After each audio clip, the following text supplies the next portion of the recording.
This podcast is sponsored by nobody. Hey dudes, this is Beatrice Buckley, Amanda Kruger in Nightmare on Elm Street 5, and you're listening to Tommy Throwback Kovac on Splat from the Past. Bless you, my naughty son. Hey dudes, welcome to Splat from the Past, the only 80s themed horror and sci fi show where things can get totally radical. Now, today I will be welcoming Super Freddy himself, Michael Bailey Smith, the muscular former competitive bodybuilder who played not only Super Freddy, but he was also the Thing in Roger Corman's ill-fated 1994 bootleg cult classic, The Fantastic Four. And he'll be my third cast member from that. Original cast member, I should say.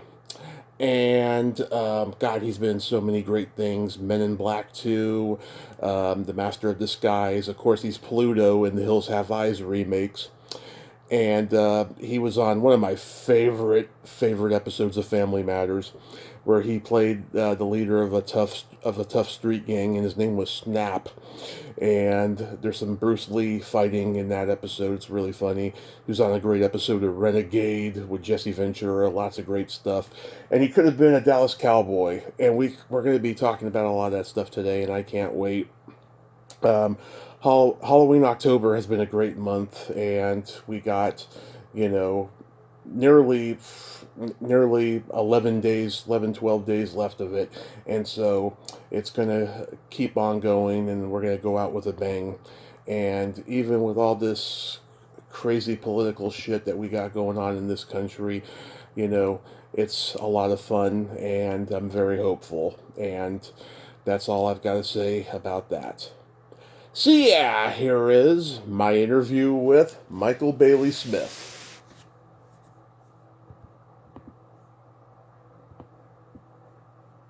Hey Michael, welcome to the show, sir. How are you today? Hey Tommy, thanks for having me. Appreciate it. Absolutely, this is such a great honor. Thank you so much for coming on today. How about that, but thank you. So going back in time, I know that you were a Air Force child growing up, and you moved a lot. Was like football and sports like your early focus, like early on in your childhood? Just in sports in general, throughout, growing up, I played baseball, I did some basketball, I played some football, but I wasn't very good at the beginning. I was tall, lanky, and body parts going in different directions. So, but I was always fast, and that was kind of cool. So it's interesting when I went, after I went into the military in the 82nd Airborne as a paratrooper, and that's when I started putting on size, and so all of that lankiness kind of went away, and then my speed and athleticism, kind of caught up with me putting on size, so that helped a lot. So, yeah. Yeah, who were your football teams back in the day?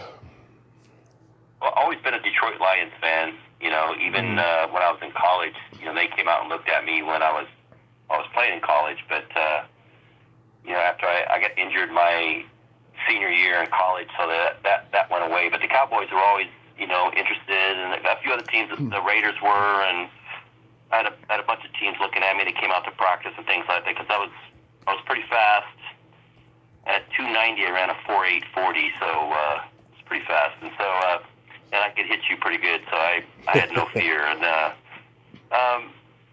but the Lions kind of their interest kind of went away when I got hurt, so yeah. Yeah, Alex. That was the team I always wanted to play for because my relatives are from Michigan, and and my dad was in the Air Force in Wordsmith Air Force Base in the northern part of Michigan, and so yeah, I've always when I went to high school there for a couple years, and then we got stationed in Iran back in the 70s. So yeah, but I've always been a fan of Detroit Lions. Yeah, Alex Karras, he was a badass back in the day. yeah, of course, yeah, all those guys. And now I'm kind of splitting my liking of teams, even though I was with in camp with the Dallas Cowboys. I was only there enough to get a drink of water and maybe grab something to eat. But knee again. And then, but yeah, now it's Kansas City. I love Patrick Mahomes. I love the way he plays. I think number 95, Jones. He's a great defensive tackle. I love him. And Detroit Lions are still my two favorite teams. So yeah, good stuff. Yeah, I just talked to Ron Fazio, who played the Toxic Avenger in the sequels, and he signed with the Dallas Cowboys and the Philadelphia Eagles, and both teams let him go like after a season. It seems like there was a lot of competitive weirdness in the NFL back then. What years was that? That was like 85 to 87. Yes, I was there in '85 with the Cowboys in '85. So yeah. Yeah. But yeah, for me, I was going through a drill and tweaked my knee again, and just kind of blew up like a basketball. And they pulled me into the trainer's room and looked at it, and then next thing you know, the next morning I get a call from some coach saying, "Hey, head coach, Coach Landry wants to see you. Bring your playbook," and that's always the death sentence. So I brought my playbook, and I walked into Coach Landry's office, and he was pretty disappointed that's happened because they had high hopes on me, for me, but but it just didn't work out. So yeah. I know. Well, they all can't be winners, in terms of the athletes that they have high hopes for and stuff. They can't be gold, and they come and go. But fortunately, there's a lot of them out there, Yeah, the one thing, there's definitely great players in the NFL, but I think part of that is how long can you survive without getting injured, and I know a lot of guys that were super talented, but, blew a knee out, or back in the day when you blow your knee out, you're done. There's no, like, my older son blew his knee out in high school, and he, he went on to be an Army Ranger and, and all that things like that, so, and his knee, that knee that repaired was better than the one that's, the one that's not fixed, so that wasn't injured. So, yeah, medicine has gotten a lot better, a lot more sophisticated, and a lot more advanced than back in the day. So, back in the day, you blow your knee out, you're done. There's no coming back. So, yeah. And of course, usually when that happens, you find acting, Yeah, that was a crazy thing. So yeah, I after the Cowboys, I went back, finished my degree, then I went out to California, San Diego actually, and there was a girl that came with me, and we went together, but she had her own plans, and I thought maybe we'd hang out and grow the relationship, but that lasted about a month, and so she dumped me, and I was just kind of palling around a little bit, and I was working out at Gold's Gym in San Diego, and I befriended this guy named Steve Henneberry, who later became an American Gladiator, and he kind of introduced me to the whole Hollywood thing, and he'd go up every so often to go to auditions from San Diego up to L.A., and I had my degree was in computer science, and I got a job at Xerox debugging software, and I was in the cubicle, and I hated it. I respect a lot of people that can do cubicles, but I can't. Yeah. And then he said, "Hey, I'm going to go up to Los Angeles to read for this movie called Nightmare on Elm Street, and they want to be it's part 5. They want a bigger version of Freddy Krueger called Super Freddy.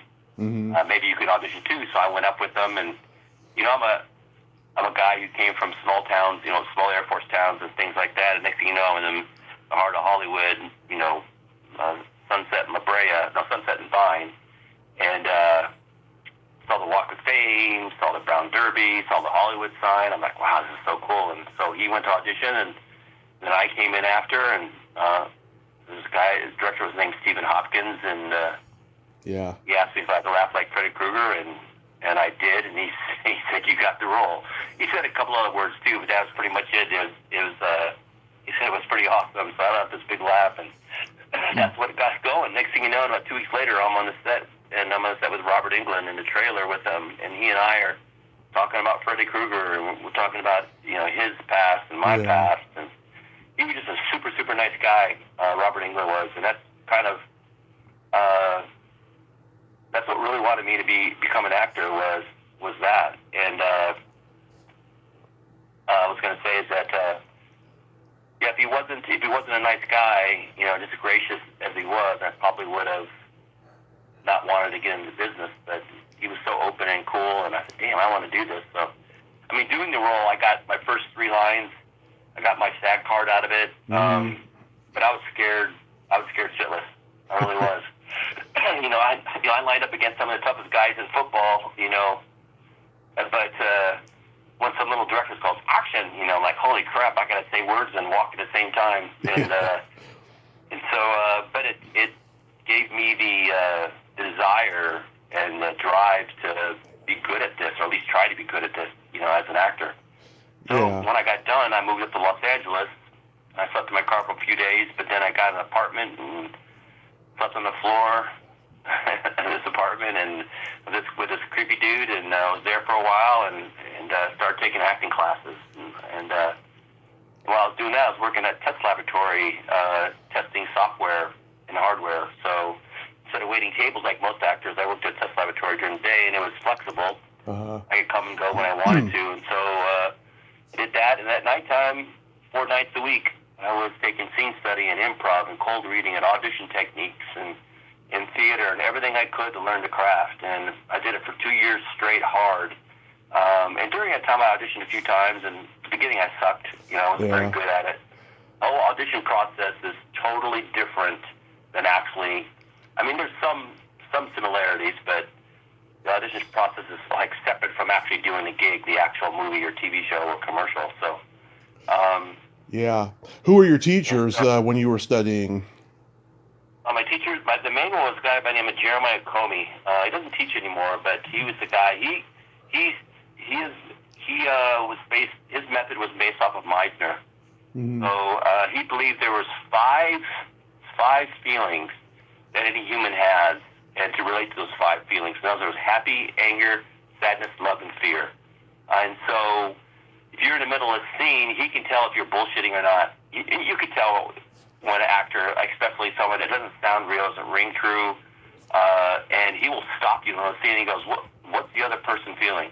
Mm-hmm. It's because a lot of times you're caught up with your own crap, right? Your own thing, that you don't throw that away and just relate with the other person. And it's about having, constantly being in the moment, constantly having an experience with the other actor. Because the other actor is, going through feelings too. So feed off whatever you're dealing with in that scene. Feed off of that from the other actor. And so if you do that, then you forget about everything. You're focused on them. And that's what's kind of cool. And I use that throughout my career. Just really tried to be honest and real, and it worked. And it's funny. When I first started acting, I was afraid or didn't want to play guys that were like dumb and things like that, until my acting coach yelled at me and said, "That's not quit bringing personal crap in here. It's a character. It's something you should be throwing yourself at. This is a great chance for you to play something that you're not." And so I loved that. It was great. And then the same thing with playing bad guys. I played a ton of bad guys. Things like Undisputed with Ving Rhames and Wesley Snipes, where I played Aaron Brother, gang leader. That, or just everything. Plus all the different characters, like creatures I've played. From Charmed, 2 years on Charmed, to The Hills Have Eyes, to Star Trek, to Buffy, to Babylon 5. List goes on and on that I've been on, where I've been in prosthetics and things. Yeah. And the key to playing a bad guy is you don't play a bad guy. What you play is someone who believes in what they're doing is the right way. The same thing in real life, right? Yeah.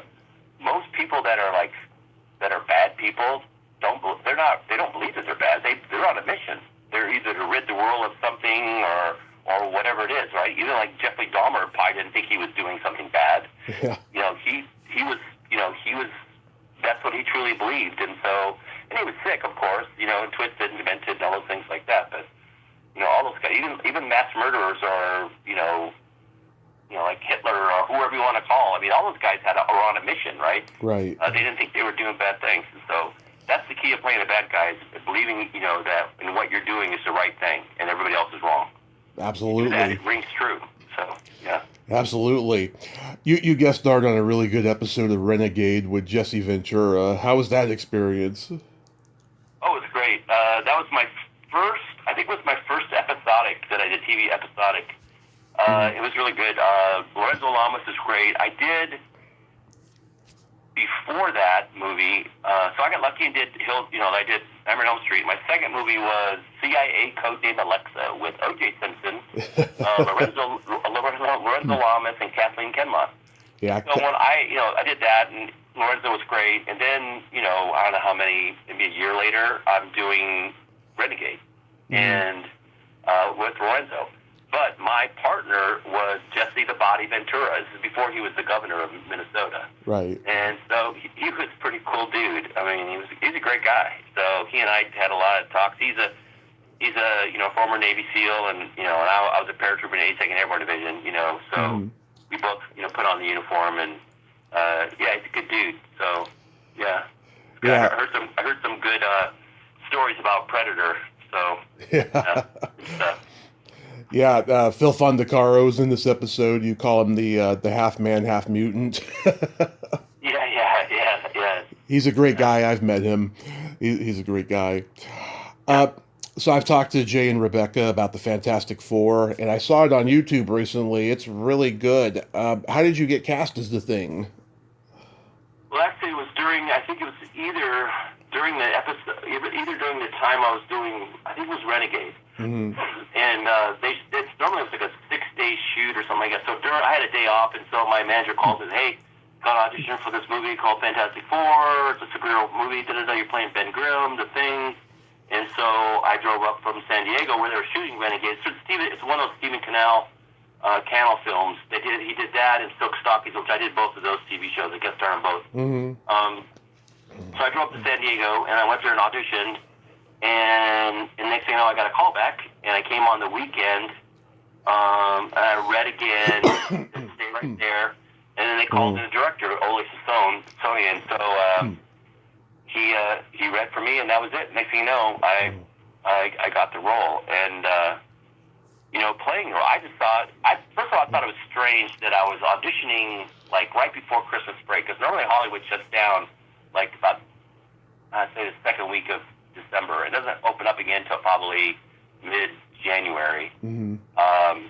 But we were auditioning like that second week of December, and they said shooting is going to start like December 29th or 30th or whatever it was. I'm like, that seems really strange. And so I'm good. I get to work. I'm not worried about it. So that's what we all thought, right? So got the role of Ben, and I thought I was going to play the Thing. Mm-hmm. Because, I'm a physical guy. I was an 82nd Airborne Division, paratrooper, from that to, playing college football, in some pretty tough, situations. So I could handle, being in a suit. But the thing is, with their experience of other actors being in suits, it didn't work out. So, because they either faint or they're not physical enough. Mm-hmm. And so, plus they had to start building the suit about 6 months before they even cast us. And so they hired a well-known, legendary stunt guy named Carl Spaglio, who's been in some legendary films, Casino, just tons and tons of. He's a guy that had got his head smashed in the vice, got popped in the vice in the Casino. Yeah. Just everything. He's been in a ton of stuff. Great guy. He's still to this day a friend of mine, close friend. And so, I was disappointed I didn't get to play the role, but, the great thing about it is that I got to meet him, and I was on the set every time that he was on the set, working through everything, making sure that what I was doing as Ben Grimm, movement, character, things like that, he would match that. And that's kind of like the job of a stunt guy a lot of times, is they match the character of, the actor they're portraying. And so that's what we did. And then after we got into post-production, I voiced everything over. And then they tweaked my voice so it was like lower, down here or whatever. But I was the first guy to say, "It's clobbering time." So it's on film, so it was pretty cool. Yeah. That's kind of how it went. We thought that the Fantastic Four was going to be like any other film that you do, right? You shoot it, there's post-production, and then they're going to, back in the day, there was, Blockbuster and VHS, and DVD hasn't really come out yet, I think. Maybe so, maybe a little limited, but we just thought, it was going to get a theatrical release at the beginning. We didn't know. And then we started hearing about different things, and then they weren't promoting it, and so there was at the Shrine Auditorium in Los Angeles. There's a Comic-Con there, Mm-hmm. and so they said, "Hey, we're gonna premiere the trailer for the Fantastic Four." And the line to see the trailer was out the door and down the street. And me and Alex Hyde White looked at each other, and Alex goes, "We got to promote this," because we weren't getting any help from anyone. So I ended up spending about, I think, $12,000 or $15,000 my own money to hire a publicist, Mm-hmm. and because no one else could. And so I paid for it, and the publicist got us out and got us to at comic conventions. So we signed autographs, comic book stores. We did a children's hospital, radio interviews.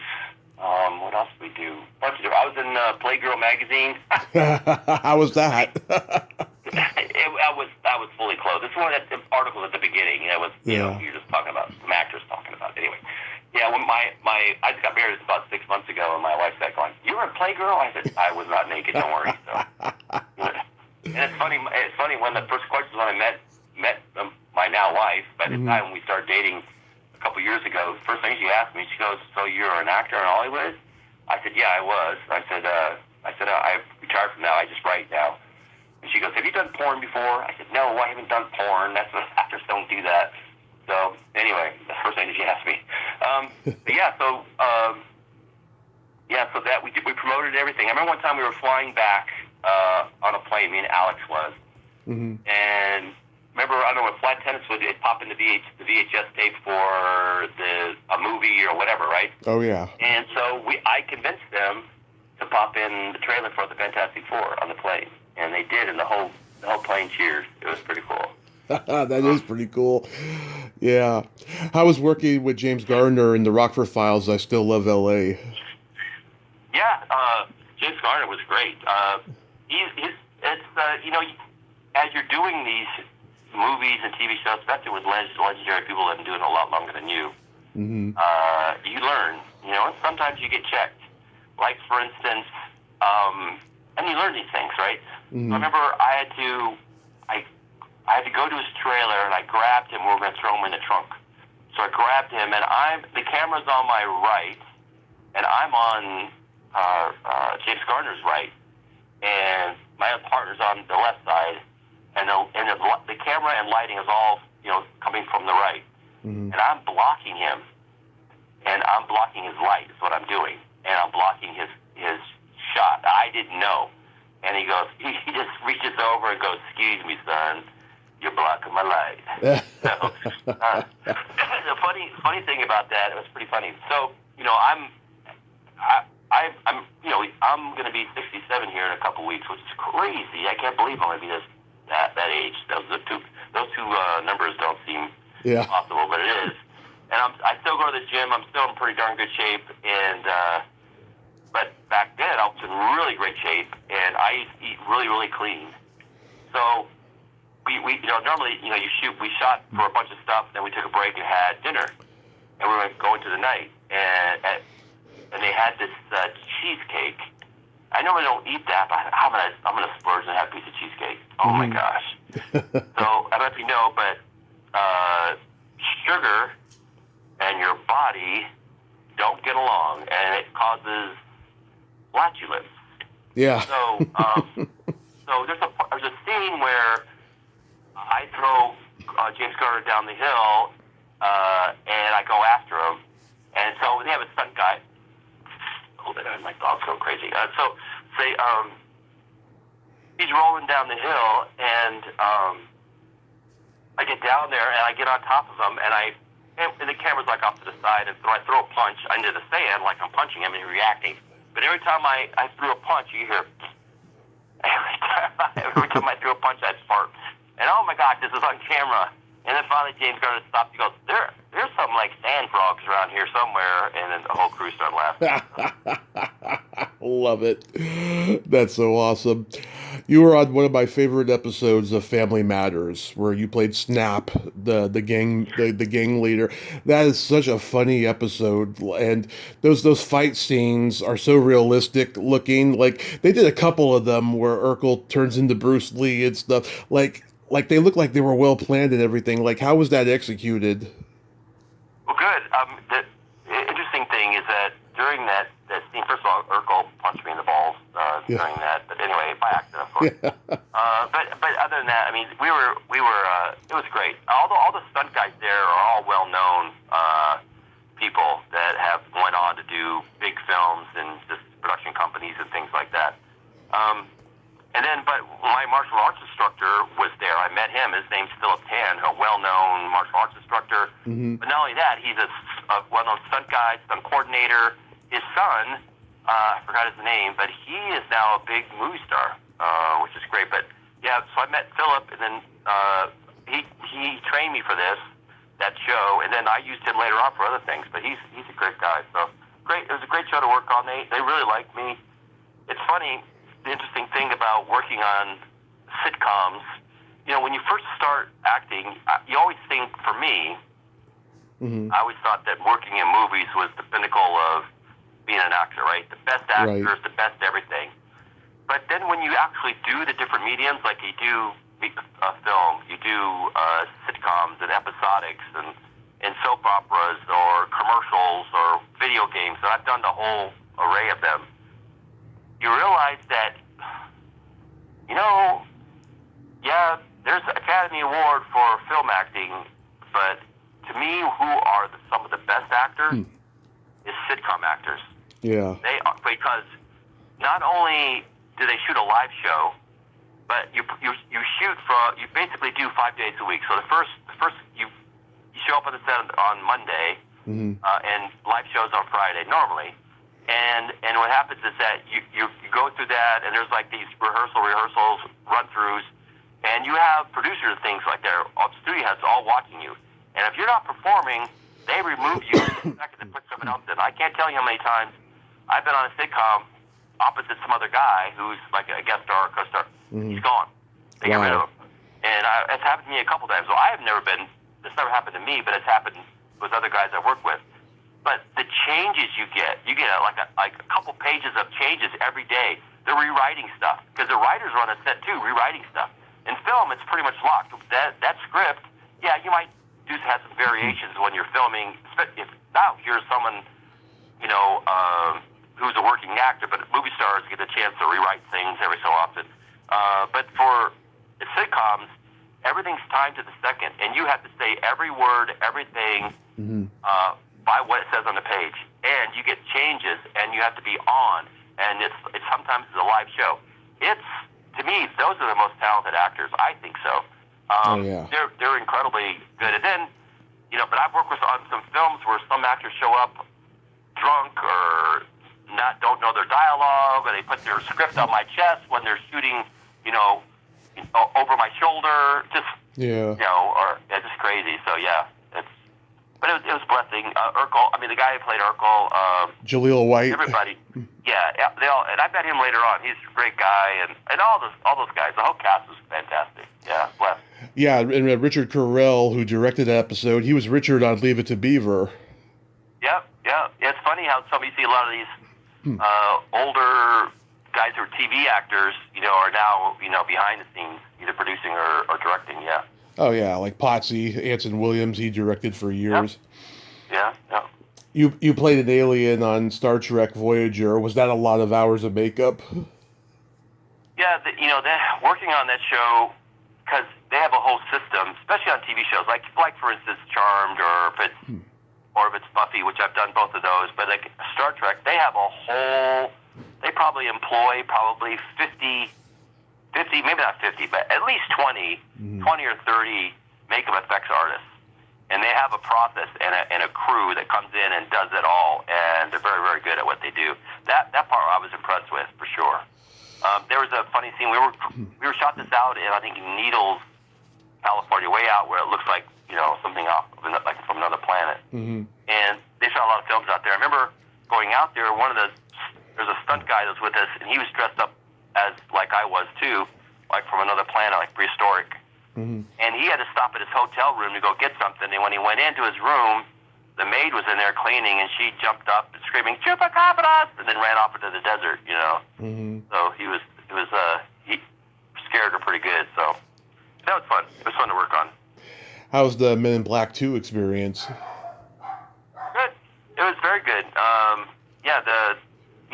I met Will Smith for a short period of time. He's a really nice guy.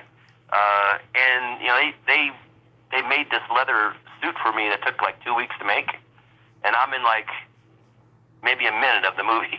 And it's funny how they have such a pay attention to detail about it. So, but it was great. I remember when we shot that out in Pasadena in the middle of the night in a park, and I go up behind Laura Flynn Boyle when she turns into a human, and I grab her around the throat with a knife, and I go, "Hey, pretty lady." And I lick her face. I said, "You taste good." And I drag her off into the bushes. I remember like the first time we shoot this, I've known her like for a minute.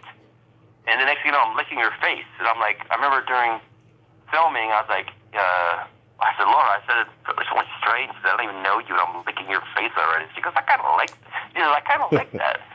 It's kind of dangerous. So it's kind of, yeah. Yeah. Nice lady. Barry Sonnenfeld's a genius, too. Very visual. Yeah, great. Yeah. Nice guy. It's funny, I only have, like, "Hey, pretty lady, you taste good. I'm dragging off the bushes." I had actually, so normally I wouldn't do something that small, but when Barry Sonnenfeld calls your manager, "Hey, we want Michael with this role. I know it's small. We'd like to have him," and things like that. And I said, "Hell yeah, I'll be in this." So, I show up. I had 3 lines of dialogue, and Barry says, before he goes, "Hey, Michael, we're going to cut this one last line here." And I'm like, I said, "Barry, that's 33.33% of my dialogue." He starts laughing. Did you know that Peter Spellos from Freddy's Dead is in the movie, too? I did not know that, no. Yeah, he plays the motor man in the movie, it's quite funny. One guy from Part 5 and one guy from Part 6 is in the movie. How about working with Dana Carvey in The Master of Disguise? He's great. He's a great human being, great individual. Mm-hmm. He really liked what I had done. Even just recently, a few months ago, he commented on something on a social media platform with X or something like that. He posted a scene and just said he really enjoyed, my work. And it's funny because it almost seemed like, because they were rewriting this during the filming, and that's always not always a good sign. But what me and a guy named Vincent Riverside did together, we played two of the henchmen, and I don't think they at the beginning they didn't realize what they had as towards how good he and I were chemistry-wise, and the things we come up with during this, and then they started writing us more stuff, and there's a lot of things cut out that he and I were in, like this whole at the ending credits, he and I are dancing, and it's a dance that Vincent Riverside came up with, and so we just kind of ad-libbed it, and it just really was really funny. So got a lot of compliments for our performance in that. But it was Dana's great. Brett Spiner was great. Everybody was really good. So it was blessed for sure. Yeah, he's from my part of the Bay Area, and his dad was my dad's business teacher in high school. Oh, wow. That's cool. Yeah, he had no sense of humor, he told me. He must get that from his mother's side of the family. Yeah. Now, you played Pluto in the Hills Have Eyes remakes. Were you familiar with the originals? I was, but didn't watch it. And so when I booked this, Alex Aja called me and says, "Do not watch the original." He goes, "You are one of the best bad guys in Hollywood. You need to bring your own special sauce to this." And I said, "Okay." And that's what I did. And I ended up winning Fangoria Chainsaw Award for this, so it was good. On Fuse Fed channel. Have you ever met Michael Berryman? I have. He and I, we did an autograph signing in Amsterdam. Yeah. A great human being, great guy, gentle, just a really thoughtful, caring guy. Yeah. And I told when the film first came out, because Michael Berryman's role was such a iconic character and performance that he did during that movie, my job wasn't to replace or do better than him and that was none of that.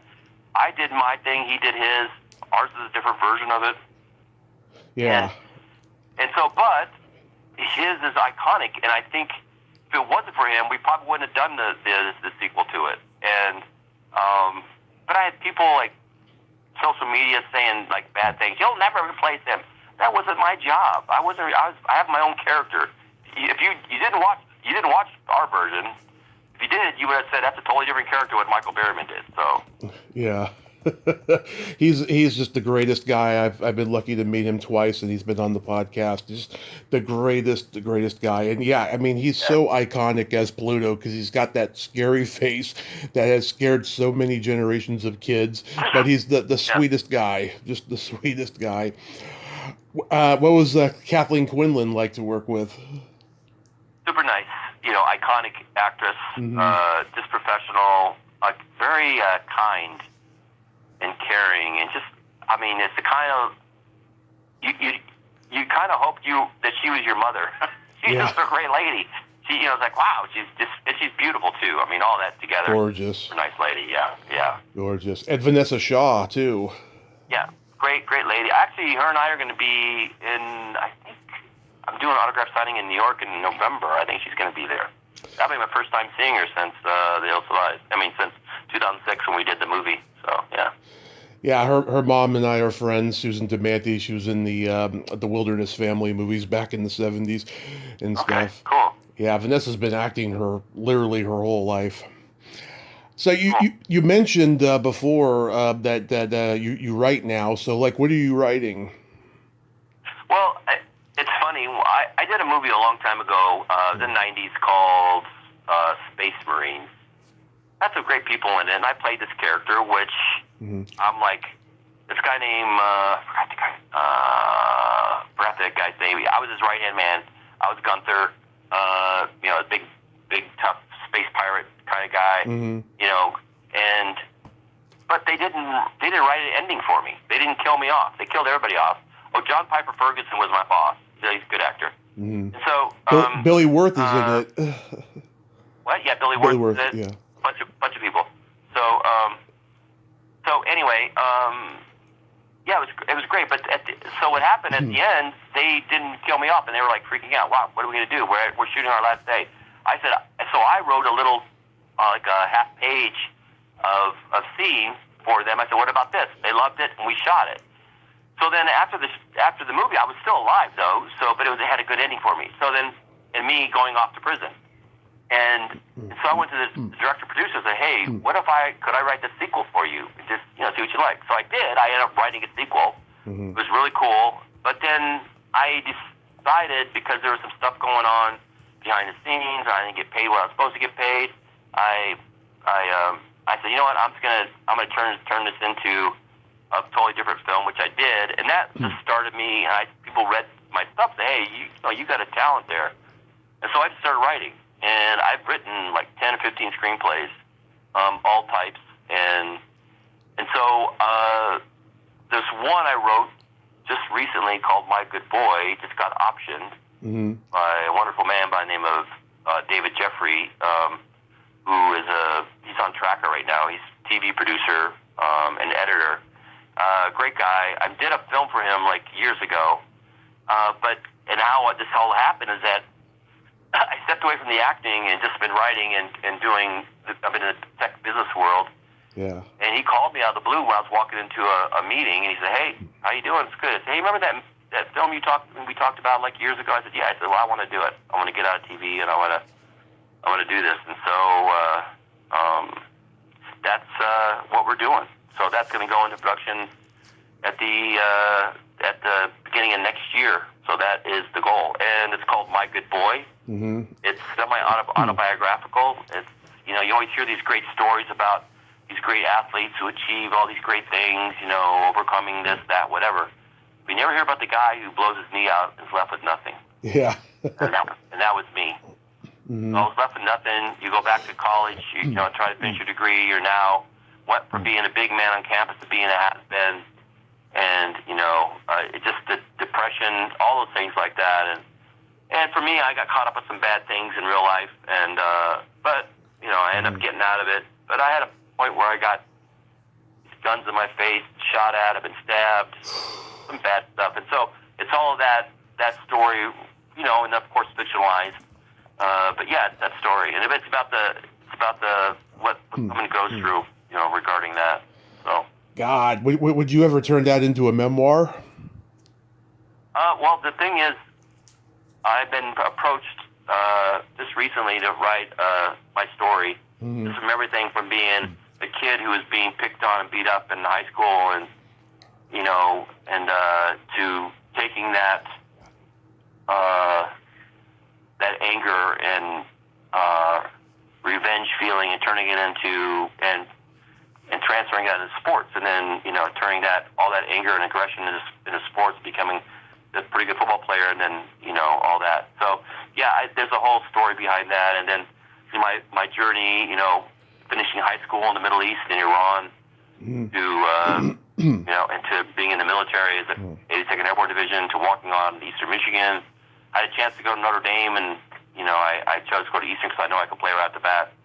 And I did, go to the Cowboys, and then go to Hollywood, and now I'm in business, and just all those life lessons that you learn along the way. And that's, for me, that's, I'm going to call it, the book is going to be titled The Holy Shit Factor, because when you get older, you start realizing that, great moments, great experiences is what really, family and, things like that are super, super important. And that's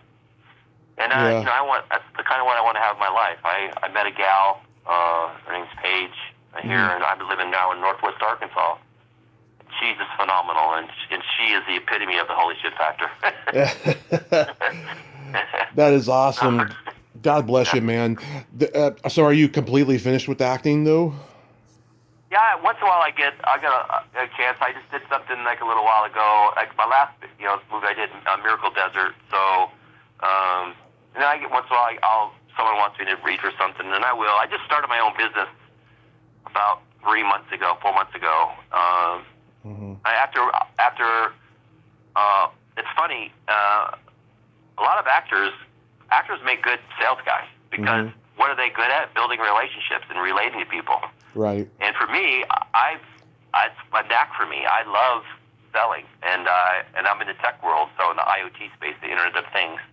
I took one company to $400 million in about 4 years. I exited that company and just took another one to Series A. I exited that, and then I said, I'm tired of making other people rich. I'm going to start my own company. So I started about 4 months ago, and I've been doing really well. And then we're working to build Paige, my wife, has a company, and it's called Inseam Saver, and we'll be launching that in about a month. So exciting stuff's happening. So yeah. That's so awesome. You got this, third act here, and it's going very well for you. Yeah, I kind of look at my life in 4 chunks. So there's the military chunk, there's a football chunk, there's a Hollywood chunk, and now there's the business side of things. So I got 4 sections, and the last one's going to be fun. It's going to be fun. And I love making people. I think one of my goals, I was asking my wife that, what is our purpose in life, right? I think everything, everything happens for a reason, right? So, and at least you want to hope so, right? You don't want to think it's random, right? And when things happen, like for me, if I wouldn't have blown my knee out, then I probably would have never been an actor, and just things like that, right? And so one of my things I like to do is I love complimenting people. Like I'll go on a Sunday, if I go to the airport and someone's working on a Sunday, I know it's their schedule, but they chose to work on a Sunday, or they work late at night at if I'm hungry, I'll stop at Burger King or whatever. I'll say, hey, I appreciate you working at midnight, whatever. Yeah. And to make ends meet, and I get probably I probably tip too much or tip too big, but I love putting a smile on people's faces. I do. I like it because people need that. They need that. Life can be pretty crappy sometimes, and someone either with some son, doing a great job, or give me a little extra money on a tip or something like that. About a month ago, I tipped some guy. It was probably a pretty good tip, and he went back, and I kind of watched the corner of my eye. I just love people's reactions, and he went back there, and he was back, and his manager. He looks at it, he shows his manager, and he comes back, and they cash him out, and they give him the tip, and you can see the big smile on his face. And I said, that right there that was freaking awesome. That's worth it, right, to me, now my wife's going, why do you give so much money? I said, that's exactly the reason why, right there. So yeah. It makes life worthwhile for sure. So this weekend you're going to be at Frightmare in the Falls. My buddy Greg Gilbert, who has a podcast called Python's Paradise, he's going to be hanging out there. He told me he's going to come over and introduce himself to you. Please do. Tell him, please do. Yeah, be good. Yeah, he's a great guy. I'm surprised Beatrice wasn't booked there. She's from Canada. I guess I'm the only. I don't know. I don't know who's all going to be there, but yeah, I don't know who else. Oh, here I got the lineup in front of me. It's going to be like Danielle Harris, Scout Taylor Compton, Alex Vincent, Warrington Gillette, C.J. Graham, Tom Savini, all the Killer Clowns cast members, Mark Patton, people like that. Oh, Mark Patton, he's a nice guy. Yeah, I met him. Very nice guy. Yeah. Yeah.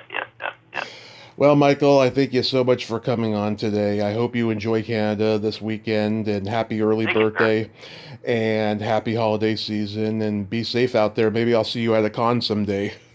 Yeah, that'd be good. Please do. If you do see me, tackle me, or not too hard though. My tackling days are over. I mean, I played football in high school myself, but I got 2 busted kneecaps. I don't want to do any tackling. There you go. All right, sir. All right. Have a great day. Bye-bye. Hey, you take care. Bye-bye. Well, there you have it. Michael Bailey Smith. Ain't he a cool dude? Oh, my God. I'm so glad that we got to talk today. And, yeah, his third act is friggin' awesome, launching the company, writing his stories, and not doing acting so much, but doing the cons and meeting the fans. I mean, that is so awesome. He is a model human being, and I'm so honored that we got to talk today. Super Freddy. Well, until next time, this is Tommy Throwback Kovac saying, there's no shame in living in the past because the present sucks. Later, dudes.